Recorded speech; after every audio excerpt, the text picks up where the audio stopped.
The haunting of the forgotten village.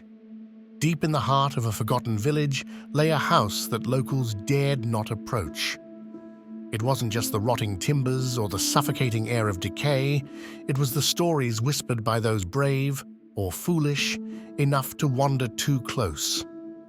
They spoke of shadows that moved without light and voices that echoed in the silence. A young woman named Anya moved into the village after inheriting the house from a distant relative she'd never met. Skeptical of the villagers' warnings, she dismissed their tales as mere superstition.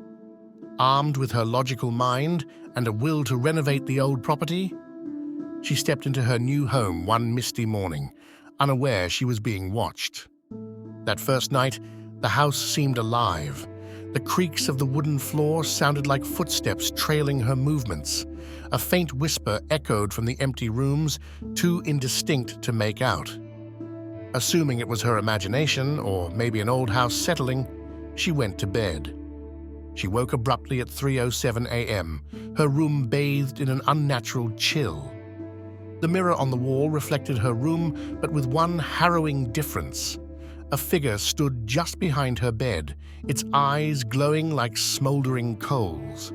She spun around, but nothing was there. Over the next few days, the disturbances escalated.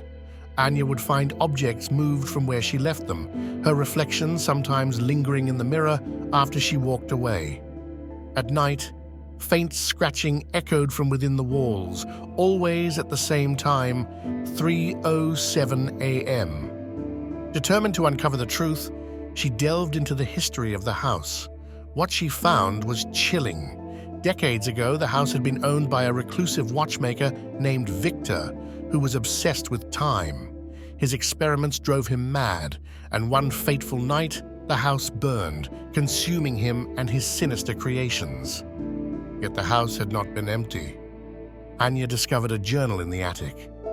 The final entry read, "If you see me in the mirror, it's already too late. 3:07 is when the veil is weakest. I will cross into your time and take your place. To escape, one must..." The rest of the page was scorched and unreadable. That night, Anya prepared to confront whatever lurked in the shadows. At exactly 3:07 a.m., the air grew icy and the mirror shimmered like water. Victor's spectral form emerged, dragging his skeletal fingers across the glass as he whispered, "Time is mine. Your time is over." Anya screamed as the mirror shattered and the shards flew toward her. But when she woke, it was morning. The mirror was intact and the house was silent. Relieved, she chalked it up to a vivid nightmare until she caught her reflection in the mirror. It smiled, but she didn't.